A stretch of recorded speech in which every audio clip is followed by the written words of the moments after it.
that have made it today in the UK, despite our unseasonably high temperatures. I didn't put a shirt on today. I just put a t-shirt on because it's so warm. Cool. Okay, so I'm going to talk through brand in the kind of forum of growth today, which I would imagine is something that you're all chasing after as business owners. As Jason said, my name's Naim, and I'm totally comfortable with every pronunciation of that. I've heard them all, so don't worry about pronouncing it wrong if we do chat. I've worked in branding and advertising agency land for most of my career, about 12, 13 years now, and founded Notepad 3 years ago, primarily to specialize in helping SMEs and scaling businesses to leverage the potential of their brands for growth. Brand for us is obviously a lot more than just your logo, and then we'll get into the depths of that today, and hopefully give you some takeaways that you can apply to your own business that will help to accelerate your own growth. For us, a lot of brand comes from people, and that's both the people inside the business and the belief that you build in your customers, in your own products and services. So we kind of focus on those two audiences and making sure that the brands we work on really resonate with those two key audiences. In terms of our client base, so like I said, we specialize in brand growth for SMEs, tend to focus on this kind of scale up market. So companies, with a kind of established position in the market, anywhere from kind of 20 up to a few hundred employees and looking to scale. But that's not to say we don't accept work outside of that. We've done some work with Nike Running last year to help them reposition their brand across Europe. And also, as you'll see from this collection of logos, a few of these brands are brand new companies, just kind of early stage companies that came to us with an idea and wanted to launch and get going in the market. So I think regardless of kind of where you are in your own business journey, what I've been able to kind of selfishly learn in running Notepad is all the kind of strategies and tactics that you can use at any level of growth to kind of speed things up and to grow the size of your business. So it's kind of given me a broad view, I think, of the common challenges and the common opportunities for businesses at any kind of size. So in terms of what we'll cover today, I always like to kick off any talk with just a very quick recap on what brand actually is, and certainly the lens that we see it through in Notepad. I'll talk through kind of why it does make profit, why it boosts revenue and profit, why it does lead to higher value companies. Want to make sure obviously it's focused on this world that we live in at the moment as we approach this the new normal, as it's being called. I want to make sure that you guys get at least our take on what we've seen from the different brands we've been working on for the last 3 months of lockdown, and what you can apply to your own business now to really take hold of the upturn. And then some actions that you can apply to your own brands to accelerate growth, like I said. As Jason commented in the chat earlier as well, any questions? I like these sessions to be fairly interactive as well. I will talk for about 20 minutes, but then we'll have an opportunity to chat. So if there's anything on your mind brand wise with your own brands, or stuff you've seen in the market that you think is quite interesting and want to talk about or even challenge me on, then please drop them in the chat bar and we'll have a bit of a chat at the end of today's session. So yeah, kicking off with what is branding. Firstly, it's not a dark art. I think our industry has a lot to be responsible for in making branding sound like something more complicated than it actually is. Branding is a fairly straightforward process. Ultimately, for us, it's about the perception of your business. We define it as the emotional perception of your business. So if you understand the position that you want to occupy in the market, and everything that you do in terms of your decision making, your marketing, your recruitment, your campaigns, everything that you kind of outwardly can be seen doing is in line with that positioning, and that's how you build a really strong brand over time. And it's as simple as that, really. I always use the example of Nike. just do it. We all know what that means now. We know what Nike stand for as a brand, but it's taken them 20, 30 years to build that perception in the market, because they've been consistently pushing that message forward. So ultimately for us, it starts about finding that message for the business that we're working with, and then finding ways to creatively push that message in the market to give them differentiation, but also give them a kind of unique opportunity for growth. Yeah, and obviously our job in kind of building brands is just to make sure that perception is managed effectively as you grow. Obviously, managing that perception in different ways can become harder and harder, because more and more people are involved in communications, recruitment, all of the things that your business does. So it's all about having really strong foundations that your teams understand and really effortlessly can kind of apply to the way that they do business. And this is a quite a crude kind of top level look at why branding leads to success in business, and it's kind of why I ended up working in branding, as I've always been fascinated by consumer psychology and how we can use communications to influence kind of shopper behavior, which originally kind of saw me in an advertising career, but then I realized actually if I could work with companies at a brand level, I'd be kind of orchestrating the entire communication strategy for the business and have a much longer term impact on their success. So for us, once you've built that perception, ultimately, if you think of any of the brands, they'll be putting out a consistent set of symbols, a consistent approach, a consistent attitude over time. Hopefully you'll start to recognize those symbols that they're putting out, and if they're the right kind of symbols, things that you kind of value as one of their target customers or one of their target kind of audiences, eventually you'll start to trust them, and that trust leads to loyalty, and loyalty is where word of mouth marketing kicks in, and word of mouth is still 6 times more powerful than any other form of marketing available. So ultimately what we're trying to leverage is that positive referral from both your customers and your kind of fans, but also from your employees. Employee net promoter score is a really important KPI as well in terms of brand success. And actually, when I talk through a couple of the case studies that I'm going to share today, you'll see that a lot of the growth that we've impacted on businesses has come through impacting the business at a cultural level, as well as a kind of external customer facing level. So there's lots of stats, to back up this kind of brand-led approach to building a business. And the main, or I think the most important stat that we fall back to is that brand does unlock more profit. It happens in a number of ways. So it could be that you've got a clearer message, so your sales team are able to sell more effectively, or your customers understand you quicker than they do your competitors, so they're going to buy more frequently from you and potentially buy higher priced products. And the other kind of truth in branding is that great design, strong messaging does enable you to position yourself as a quality product or service in the market.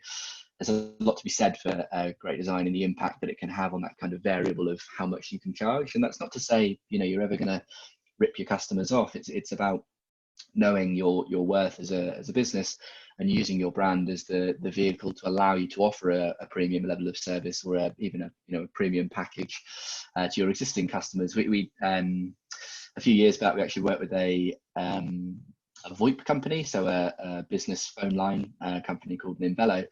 And one of the things we did post their rebrand, because they kind of went from being a very technical, quite inaccessible, cold brand to quite a personality driven, quite friendly and accessible brand. And we were able to, throughout the kind of rebrand, offer their existing customers a more premium level of service, which the new brand kind of allowed them to do, because they were speaking in much bigger terms. They positioned themselves as much more than just a phone line provider. And 20% of their customers within the first 2 weeks moved to that higher tier of billing. So just unlocked that potential that was sat in the company. Nothing changed in terms of their product or service, but just through more effective messaging and positioning, they were able to unlock a ton more profit. This is an example of a company that I think is that really illustrates that focus on positioning and how you don't necessarily have to change the inner workings of the company, but if you get the branding right from an external perspective, you can unlock massive potential for growth and value.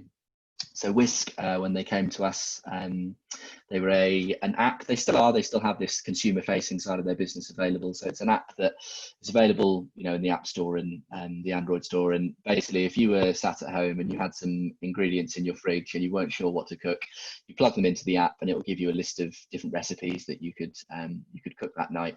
It also goes a step further and will link you through to their kind of partner supermarkets. And you can just place an order in kind of 2 clicks of all the ingredients that you would need if you're missing anything, or if you want to try a recipe that you don't have the stuff for. And what had been happening over time was, because of those partnerships they had with supermarkets, they were getting more and more visibility on how we as consumers were shopping, and what kind of products we would buy with other products, what ingredients we would buy in what quantities with other products. And they found themselves in a position where they had 500 million data points coming in on our behavior with food purchasing online a month. So 500 million new data points a month. So their data bank was just increasing and increasing. And this had started to open up conversations with other companies that saw the value in that data. One of them being Samsung Home. So they were interested in using Whisk's technology in their smart fridges. So if your fridge is running low on something, you could use Whisk to intelligently suggest the products that you need to order to replenish it. And so with that in mind, and with this very clear B2B opportunity in front of the business, we ended up repositioning Whisk to feel like less of a shopping list app and more of a kind of food data platform. Much bigger business, and as a result, we opened up the opportunity for them to go through those deals with Samsung. They're on BBC Good Food as well now, so any of the recipes you go on and look at on BBC Good Food, you'll see at the bottom it says powered by Whisk as well. So they've opened up some massive B2B contracts as a result of just shifting that positioning slightly from consumer-facing app to food data technology company. And as a result, since in kind of the 6 months following the rebrand, they tripled in size, tripled in headcount, and stayed profitable during that, and then sold to Samsung for an undisclosed kind of 7-figure amount, which I just think is to me speaks to the testament of using branding to kind of look at where the opportunity is for growth. And like I said, they've still got the consumer facing side of Whisk open as well, so it wasn't like they lost that part of their business. They just opened up this arm as their kind of primary focus. Like I said earlier as well, branding isn't just about attracting the right customers or encouraging customers to spend more. It's about getting people on board and getting those people fired up around this new positioning and this new vision that you have as a brand. And there was a report by Gallup a while ago talking about how an engaged workforce is obviously going to be more profitable, and again being more productive, probably linking the two there. So just a case study on how I one of the projects we've worked on that I think the majority of the success of this company has come from the impact that we managed to have on the culture. So EU automation are, to be honest, it sounded like a relatively boring project when it came through the door. Turned out to be one of the best projects I've ever worked on, largely because there was such a great team to work with. But essentially what they do is provide obsolescent machine parts to big factories around the world. So if you were Coca-Cola and you had a bottling machine that was pumping millions of bottles through a day, filling them up, putting the lids on, if that machine broke and you needed a new part, the typical approach would be to phone the original manufacturer of that machine, likely to be Siemens, and say this is broken. Their response, depending on how long it had been, if it had been 2 or 3 years, would normally be, we don't make those parts individually, you're going to have to buy a whole new machine. So £50 million, here's your new bottling machine. So e-automation set up to basically stockpile a lot of those obsolescent machine parts that factories need, and and get them out to companies when they needed them. But what they were struggling with, they weren't the only player in the market doing this. It wasn't a totally original idea. They'd reached about 11 million in turnover. Had about 80 people working for them, I think, when we did the rebrand. And where they were really hitting a brick wall was getting conversations going with household names. So they couldn't get in front of people like Coca-Cola or Rolls-Royce or any of Ford, any of the massive kind of manufacturing companies. And that was largely a brand problem. Their brand was something that they'd kind of seen as a bit of an afterthought. It was all right in terms of their design, better than some I've seen, but there wasn't particularly anything that stood out as unique against their competition. And the typical buying process for a purchasing director in that industry is just, we need to buy this part. These 5 websites or brands provide this part. Who's going to sell it to me for the cheapest? So they knew that getting in front of those bigger contracts, bigger clients, and winning bigger contracts was kind of their key to growth. So we invested in quite a long project with them. Actually, it was about an 8-month process rebranding them, because a lot of the work was about internal engagement, particularly when you've got a team that speaks 16 different languages. Kind of bringing them all together behind something was took a lot of facilitation. But where we ended up with EU Automation was really based on the insight we got from spending time with them. And they're quite a young team, quite an energetic team. And of all the kind of companies we've worked with, I would say they are the most naturally customer service driven team I've ever met. They're the sort of people that get excited if a part arrives on time. I was in their office once, and one of their customer service managers was literally high-fiving people, and I was asking what was going on, and he basically said that one of their customers really urgently needed a part for the weekend. If the machine's down, they're losing thousands, hundreds of thousands a minute or a day, depending on the company. And they decided, because FedEx weren't going to get the part there quick enough, that one of them would drive the part to Heathrow and get it onto a commercial flight and get it flown out to the country for them. And they did it and just about made the deadline. And just for people to, kind of people I wouldn't consider that to be the most exciting thing, to happen in a day, but to see these people so excited about getting this part out to someone on time, just for us kind of really showed that they care and they're very competitive, as a business, and they have this culture of what can we do to kind of better ourselves. So the positioning we landed on, the tagline we landed on, was we deliver more. We deliver more parts than our competitors, but ultimately we deliver, more service, more effort. We'll always go one level above. And a little while ago, I did a kind of retrospective where I went and spoke to a few of the people that we'd worked with previously to try and understand what it is that we did that led to growth. Because like I said, I think design and messaging does play a part, but I kind of felt like there was something deeper. And John, the marketing director at eAutomation, said that as well as giving us a brand and helping us to clarify our messaging and our tone of voice and all of that stuff was important, what we really did was kickstarted a movement. And that was really interesting and eye-opening for me, because I'd never thought about us as an employee engagement kind of consultancy. But ultimately, brand, when done right and when kind of communicated to the team in the right way, has massive potential to drive employee engagement. And now a lot of the work we do is actually focusing on, obviously we'll get the brand in order and make sure you're kind of positioned correctly in the market, but how do we then engage the team to really get behind this and drive the growth? In eAutomation, when I went back to see John kind of late last year, I said it was 85 people when we started. We've got about 350 people now within about 3 years. The office that was once there is now replicated twice next to it. So it's just amazing to see them go from 85 to 350 people, and that equates to about from 11 to 85 million in turnover in 3 years. So there's definitely a kind of insight there in leveraging your people for growth.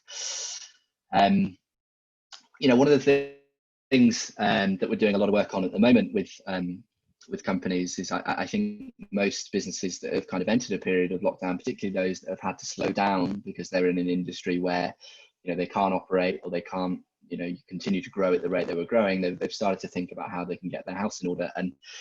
And largely, for most businesses, that will be a digital exercise at the moment, kind of Website traffic globally is up 71%, which is, sounds like a throwaway comment, but if you think about what that actually means, we're all using the internet nearly, twice as much, or twice as many people are using the internet than were before. Then, just the amount of digital traffic that has happened since lockdown is phenomenal. And although we're going back to kind of face-to-face ways of doing business, the expectancy is that increase in digital will remain at that level for at least kind of 3 to 6 months, and still stay higher than where we were beforehand, because more people are comfortable with digital now and are used to shopping online.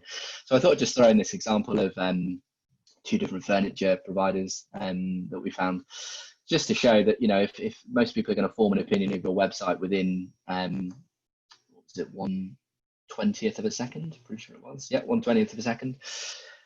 What is the impression that they're forming of you? What is the thing that they're seeing when they head to your website in the first instance? The FOS furniture one there, in my mind, is something that feels quite cheap, quite someone that hasn't really invested in their technology or their brand, and you would expect probably to get the product but not get much else. It's kind of Ron Seal, it'll sort of do what it says on the tin, whereas the other brand, RH, there is obviously taking a more premium stance in the market. Both of these brands sell very similar products, by the way, as well, but you can guess which one's going to be more expensive, and probably which one's going to offer better value to be a kind of repeat customer or a long time customer. So yeah, I think it's a really important question to ask of any brand at the moment, even if your website is only if you're in the service industry and your sales process is very consultative and it wouldn't typically take place online. People will still be using your digital presence to understand what you stand for as a business, where your focus is in terms of quality. So important to bear that in mind.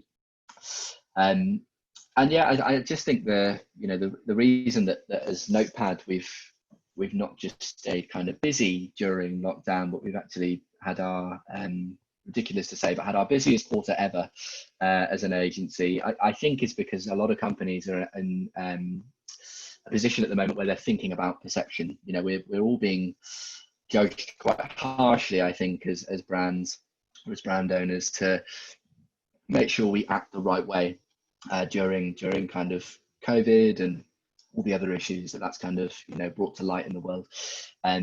So it's a really important time to think about what does your brand stand for, and what do you want to be perceived for, or what do you want people to say about your brand when they're not in the room. What is it that you want to speak to their friends about when they talk about you? The landscape has changed. Like I said, we need to be more self-aware than we were before. Our needs as humans, particularly during the kind of early weeks of lockdown, were very much at that kind of bottom level of Maslow's hierarchy. We're all focused on safety, security, family, feeling some sort of protection in the the building we live, feeling job security, feeling financial security. Those are our needs have kind of all come to the front, and the more consumer or kind of desire driven needs, such as kind of luxury or entertainment, are still there, but they're not as kind of pervasive as they normally are. So we need to think about how we're being perceived in terms of answering those needs, and being a brand really that just isn't tone deaf. Being a brand that understands what the world is like at the moment, and how their customers are feeling. I kind of seen a lot of businesses early in lockdown try and just get a message out of it's business as usual for us. And fair enough if you're still operating as a company, but it's ridiculous to say that it's business as usual. This has impacted every business in some way, whether it's having to work remotely, or kind of altering the way that you sell, or even altering your product or service. It's people want to know that you're kind of being authentic to how things actually are. Like I said, internet usage is up, so it's really about thinking digital at the moment, and will continue to be until at least to the end of the year. If you are obviously in retail or kind of customer facing, sort of like contactless and going virtual. In terms of your marketing and the message that you're putting out at the moment, don't focus on what's happened. Don't focus on what happened in the past, or kind of returning to the way things used to be, because the world has changed. What's more kind of empowering from a brand perspective and engaging for customers is to focus on the future. So, what are you doing to prepare kind of for the future world? Our customers will be looking forward to certain things again now. I know for one, when I'm ready and when I feel it's kind of safe enough, can't wait to get to a pub and just spend a long day in the sun drinking beer with my mates. Those moments and those sorts of things are what we're all kind of longing for. So try and focus your messaging to speak to those needs. Be really grounded. We're not out of the woods in terms of COVID, and you've got to still be show high levels of empathy in your marketing. Champion the little things. Big wins at the moment are things that we might not have cared about in the past. Finding a new series on Netflix, or getting a takeaway delivered, or just little things that we used to take for granted have started to play a big part in our lives. So think about those things in your marketing. If anyone's using influencers or has a kind of spokesperson for their company, the role of who we see as kind of role models and heroes has started to shift as well. We don't adorn celebrity as much as we used to. We certainly really kind of adore healthcare providers, frontline workers, all those sorts of things. So if you are to try and use role models in your marketing or in how you're speaking to your teams, then start to think about the real kind of champions in these situations that people would care about. Really important if you are in a kind of regional business, or you kind of take pride in it where you're located as a company, then really lean into that locality at the moment. Be seen to be doing good things for the surrounding area, the surrounding region, because Jason has said this before, but I think we're all going to be quite remembered for how we act during this time, and I think if you can have a positive impact locally with the people around you, then that will be remembered, and will be rewarded in the long term. And the reality is, we may have a second wave. There's all the doom and gloom headlines at the moment of approaching a recession, or at least an economic downturn. So obviously preparing for that, and having a strong brand, a strong perception, and a strong reputation in the market is the sort of thing that's going to get you through those tougher times. And the stat just kind of backing that up, that I thought was really powerful, by Edelman. So over kind of 2/3 of people saying that how we all act at the moment during this crisis will have a huge impact of your likelihood to buy from it. I'm sure you can all think of brands that you think have done kind of good things during this time, and brands that have done maybe not so good things, and that will have an impact, whether consciously or subconsciously, on your likelihood to buy, or your likelihood to recommend those brands to other people. So it's really important that you come out of this as one of those stronger brands. Just I like to kind of practice what we preach at Notepad, so I thought I'd just kind of touch on what we've done to sort of make sure that we come out of this strong. When lockdown kind of kicked in, we as a team, one of the first things we did was jump on a Zoom, and I'm sure you've all done hundreds of in the last few months, but jumped on a Zoom when it still felt novel, and spoke about what are the problems we're seeing in the world, and what can we do at the moment to try and help, because obviously we're not equipped as a branding agency to create PPE, or design respirators, or create alcohol hand gel or anything like that. So we thought about what we were good at and who we knew, and our audience has always been the creative industries. As an agency, we've always been about championing creativity, and what we were seeing online on Twitter, in our own kind of digital networks, was a lot of our freelance mates, a lot of our furloughed mates were really struggling, not just struggling, they were struggling because obviously their work had been either put on hold, or they were struggling to find work, but also struggling because they had this kind of sense of, we really want to do something to help, but we don't know how. It's difficult to, as an illustrator or a photographer, to think, what can I tangibly do to make an impact at the moment? So we saw that as a kind of a problem that we could try and help. And on the other side of the equation, we'd seen from speaking to kind of clients in the on the front lines, or in the charity space, that those businesses that we really need to do well at the moment, hospitals and anyone kind of those sort of essential service organizations, were really stretched in terms of their creative capacity, in terms of their communications capacity. So we basically thought, why not pair the two up, and why not find a load of creatives that are offered to volunteer their services for a reduced fee, or even voluntarily, and connect them with organizations that need creative support at the moment. And it just took off. You know, we were very fortunate that lots of creatives very quickly signed up. We've had about 400 creatives from around the world now, you know, volunteer their skills and sign up to help. And last week we solved our 50th brief for organizations out there that needed some creative support, not always unpaid as well. So it's been quite cool to find those creatives some work, you know, during this kind of dry spell as well. But what was cool about it, you know, is Notepad, obviously, as the business kind of founder, I think Notepad's really cool and should be global news, but most news publications don't really care about, you know, an agency in Birmingham that is trying to do things differently, but, you know, it's just another kind of branding agency. But what Sometime gave us, and was kind of a, you know, a hidden benefit really, that we hoped would, you know, kind of come to light, was as a platform, you know, a platform to have a voice and a platform to generate some coverage about Sometime and about Notepad during a time of crisis that, you know, positioned us for what we care about, but also, you know, kind of showed that we were doing something cool. And, you know, as a result, you know, our clients have all kind of contacted us and said that they, you know, really like what we're doing. We've been able to win more work from our existing clients because they can kind of see, you know, that investment we're making, and they want to be a part of supporting that. And we've also, from the press, we've kind of generated, we've brought in quite a few new leads in terms of companies that want to rebrand and actually want to build a brand that people believe in, you know, that kind of ties back to our proposition.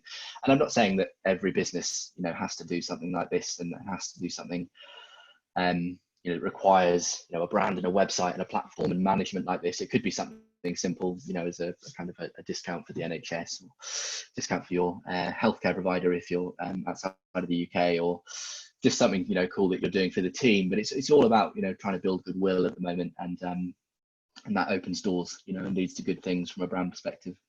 So in terms of actions for your own brands, I've run over by a few minutes, so I'll whiz through these. Yeah, like I said, now's a really good time to get your house in order. That doesn't mean, you know, engaging in a full kind of, you know, sort of long rebrand or a digital overhaul. It could just be making tweaks, you know, to your proposition, or more importantly, just getting out there and speaking to your customers to understand how they currently perceive you, because that's the insight that drives all the work we do. You know, just speaking to your customers is so valuable. So if you can just have those conversations with your customers at the moment, one, it kind of positions you as being super helpful and, you know, on their side. And I'm sure a lot of you have done this already, but then on the other side, it also gives you those insights into what people are thinking of you. And like I said, we're speaking to John at EU Automation, you know, we wouldn't have known that the impact of our work was largely employee engagement. We've just perceived that, you know, we're seen as an agency that does great design and messaging, but for us, we'd never considered that angle. And that's given us a really interesting position in the market, because no other branding agency focuses on that belief kind of focus. So think about, you know, that impression and what you can do to improve that at the moment.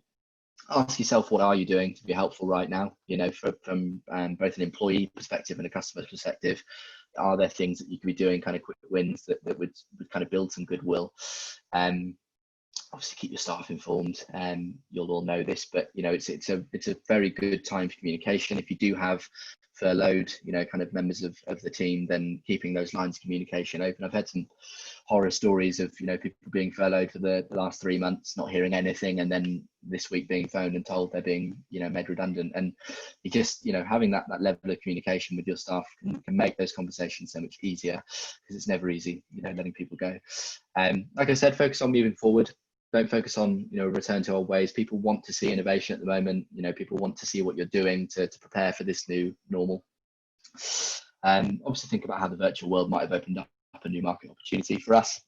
You know, we've always been remote first as an agency, so culturally this hasn't been a massive shift for us, but what it has shown me is just how much money we were wasting on travel. You know, I know that, you know, we don't have the option to travel, or we didn't until the last few weeks, but, you know, just the fact that we've been able to deliver and deliver at the rate we're delivering, and I do think that the reason we've had such a good quarter is because we will have more time to just do the work rather than travel, book meeting rooms, all of that stuff. So for us, it's, you know, it's made us more efficient. Really important at the moment to showcase impact, showcase the value of your products and services over your competitors. So if you haven't got, you know, a really decent suite of kind of case studies, whether that's written, you know, kind of case studies, or even video, if you can get them, really good time to get them, to get those kind of sound bites that are really going to help to drive forward positive sales. I read a stat yesterday. So we're working with an e-com company at the moment where most people will look to read 5 reviews of a product before they buy online. And if you have 5 or more reviews on your website of that product that are real reviews, the likelihood of people buying goes up by about 40%. So it's an incredible, tool that people can unlock. Like I said, make sure you're speaking to people's new needs. We're still we're all kind of optimistic now, I think, about kind of this return and growth. But I think that these last few months have probably reminded everyone of the importance of kind of family and, familiarity, and been, just getting to the point now where we can all see our parents again, and, people, it's opening up those, the importance of those sorts of things. So use that in your messaging, show people that you value that as well, because that's, that's what people care about, and it'll feel authentic. And yeah, just as a final, obviously be authentic to who you are during this time. We champion creativity as as a business. You might not, you might champion something else. So focus on, what you care about. Don't look at what other businesses are doing. Try and really leverage what it is, that drives you as a business owner, and gets you out of bed in the morning, and use that as the kind of vehicle for your marketing and your growth.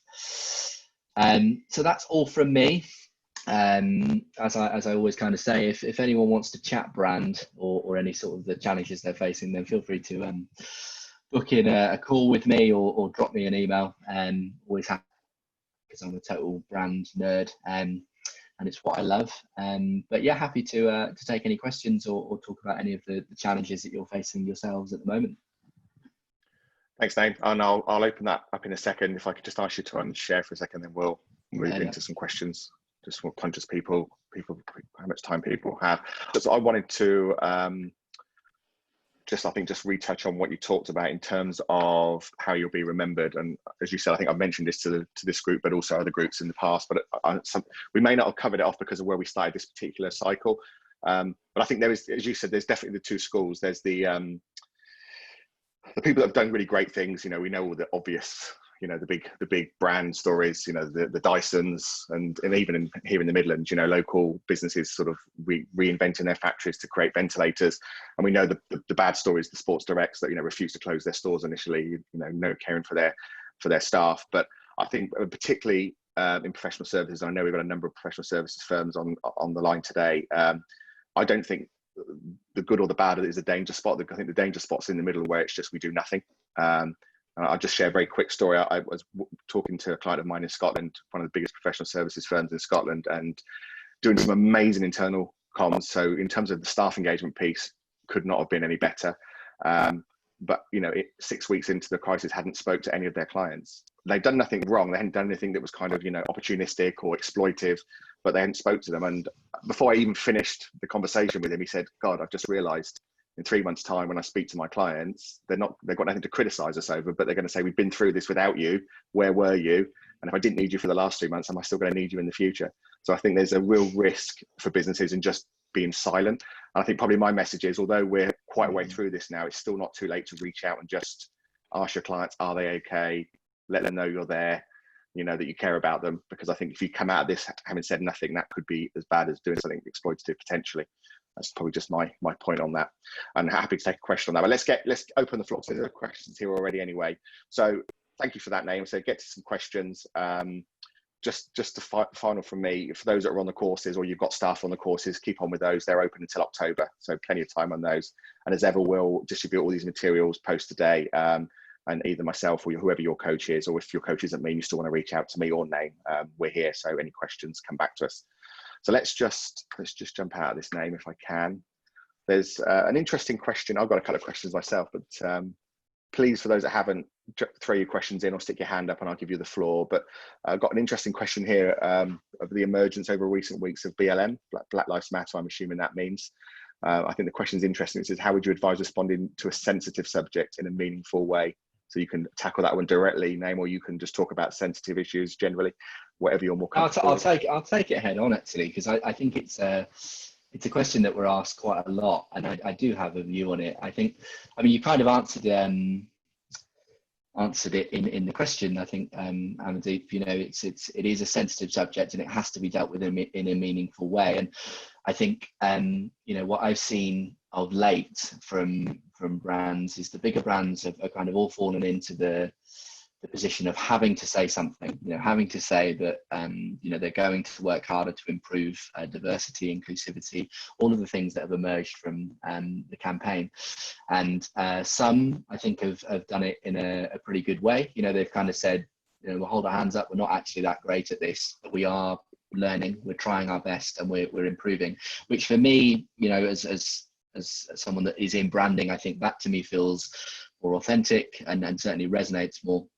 Kind of at the poorer end of the field, I think you've had some businesses, just a little bit of virtue signaling, kind of, we've never spoken about this issue before in our 100-year history, but suddenly we've changed our logo to be black, or we've blacked out our website. And it, fair enough, it's better. Some action it could be argued to be better than no action at all. But the question I ask is, and maybe the kind of cynic in me is, if this is suddenly your main focus for your marketing, why wasn't this on the agenda, kind of 12 months ago? Why haven't you done anything beforehand? Because I'd prefer to hear answers to that than just, we've put a load of money into Black Lives Matter, or like I said, we've, kind of changed the color of our logo. It's the same with, kind of Pride and LGBT, kind of people changing their colors to the colors of the rainbow, changing their logo to the colors of the rainbow and stuff. And it is seen as fairly like kind of throwaway and not particularly meaningful, which is the word you've used, Amandeep. So my take on it is if you want to have a position on it, then obviously the question you have to ask yourselves is why, and if it's purely because we're under pressure from our customers to respond, then respond. If you're feeling that pressure, then fine. Or if your competitors are doing stuff and you feel you should, then fine. But whatever you do, make sure it's something that you can actually see through. So it's something that you're going to commit to. It's realistic, it's practical, it's something you can actually achieve, and it's something that you're well placed to comment on as well. Because I think it's odd for some brands to suddenly just become champions for the whole movement that I would argue have never been kind of involved in this conversation. So for me it's about understanding why you want to take a position on it in the first place. And if you do have a position on it and you get a message out and you feel that you need to get a message out, then just be honest, be authentic, be true to who you are, and don't praise yourself for being this kind of hero in this campaign, because in truth it's kind of opened up a lot of questions for Notepad. We've spoken about it as a team, and we definitely need to do more in terms of diversity. I was asked a question as a BAME business leader the other day. I've never even thought about myself as a BAME business leader. My dad's from Pakistan, but my mum's from Devon, so I identify as kind of British white. I don't really think about myself like in that space, but that does make me think about things in a different way, actually, in that maybe we should be more active in who we're hiring and who we're who we're working with and who we're helping grow, because the diversity needs addressing, and we're looking at our policies internally to reflect that. But I'm not putting out press releases to tell the world that we're doing that and stuff, because I don't feel under pressure as a business owner to do that. So yeah, start with why you're doing it, and secondly, if you do something, just make sure it's authentic, something you can actually achieve. Thanks, Dave. Okay, there's a number of comments. I'm just going to try and wrap them up, hopefully in a coherent question for you, rather than just chuck a load of random comments. And I think actually, I think what I'm seeing here is, and you didn't necessarily use the word today, but I think there's definitely trust is a massive word that brand drives for me. So when you talked earlier in the session around sales messaging and marketing messaging being more value adding, that's obviously what I see there is we're talking about what we can do for you, not just talking about what we do. Why versus what, if you want to go there. So what you get there is, I think, more, you get less self-orientation versus businesses. So we're talking about you, not talking about ourselves. I think that's a trust driver for one. And then I think the other thing then is, you talked about the importance of internal versus external. And I think actually, if we then put something out there that almost sets an expectation of what people are going to get from us, if when they then talk to us with our internal people and the two things don't match, that's another driver of distrust, I think. Because I was expecting this experience, this this conversation, and I spoke to your people and it was completely different, which I think is the great thing you did at EU. So I just wanted your view on kind of the trust piece, and maybe just picking up on a couple of those points that have been posted in the chat to me. Yeah, so I mean, that's absolutely agree with you. It is all about trust. I think trust is a difficult idea in branding, in that, you know, you can build certain levels of loyalty and certain levels of trust, but it depends on the category a lot of the time. So, you know, if you think about, pretty much look for the one that's on offer and says something about whitening, just because I drink too much tea and coffee. So I'm not loyal to a brand in there. But then more service-driven businesses, there is that opportunity to build loyalty and trust, particularly in kind of that relationship-driven side of things. And you're absolutely right. That trust comes through consistency, and that consistency comes from being kind of true to who you are across all touch points. There is a stat actually that I'll try and pull out and share after this, but it's something like 2/3 of consumers will expect you to sound the same on the phone as you do on your website, and if you don't, then you know, they'll be unlikely to make a purchasing decision. So it is about, you know, that authenticity, and that authenticity will come from the leadership team. You know, the values, we've spoken about this before, but the values of the team, the personality of the team, the way that they act and behave and speak, and the decisions they make will impact the rest of the way that the company kind of operates. So if you can harness that kind of the great stuff about that leadership team and make that the focal point for your onboarding and your marketing materials, your sales tools, all of that, then it will just start to speak more consistently. And yeah, it's a challenge. You know, beyond 50 people in a company, that consistency does tend to break, and it's about putting mechanisms in place that allow it. But just one other point that's just, I think, is a really good exercise for any business. You spoke then about the website, or your messaging, sorry, speaking to the customer, speaking to you rather than speaking about us. And a really powerful exercise any website can go through is kind of look through your copy, and anytime you see the word we or OUR, try and change it to you or your, and that will just make your messaging 10 times stronger, because you're speaking directly to their needs. So good exercise to try. Yeah, we all over the customer, as we say.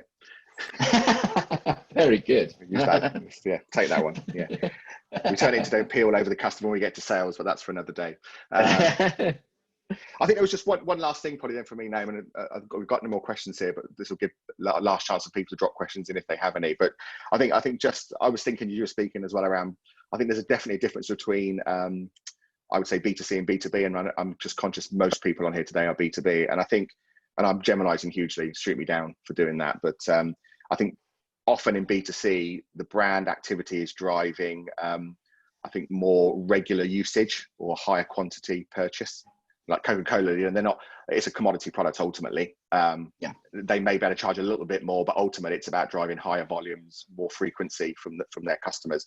But I think in B2B, for me, it's more about saying, actually, it's worth paying more for our product. So it is about that value and paying more than it is in B2C. And I think that's probably a useful differentiation for people, because I think we think about brand and we think about consumer brands. But in the B2B world, I think it is different, and it's about actually how we can demonstrate there's more value.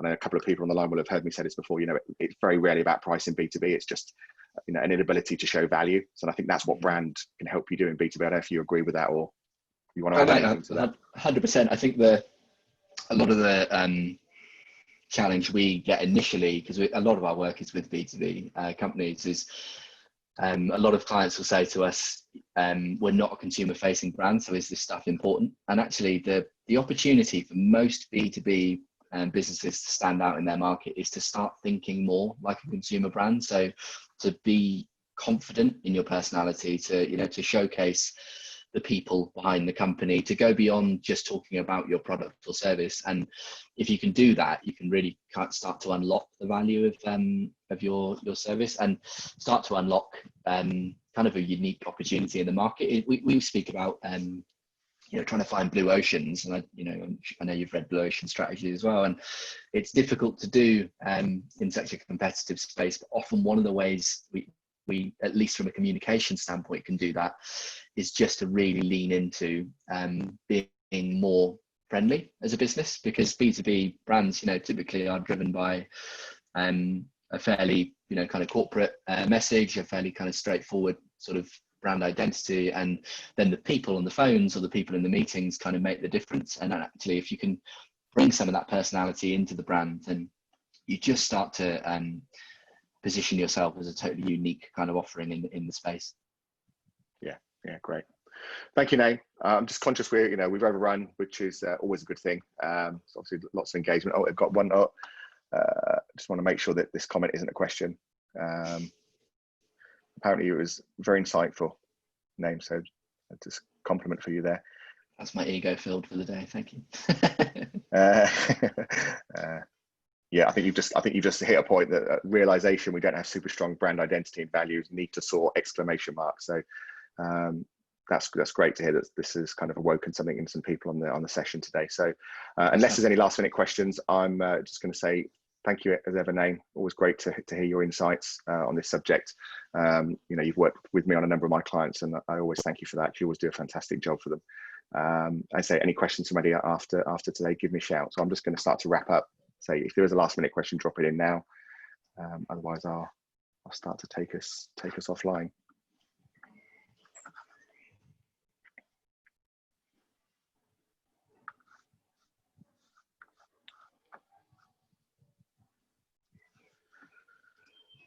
Okay, thank you, Nate. Cool, no thank worries. you, everybody, and we'll see you all next week for our last session on sustaining growth. Thank you. Cheers, guys.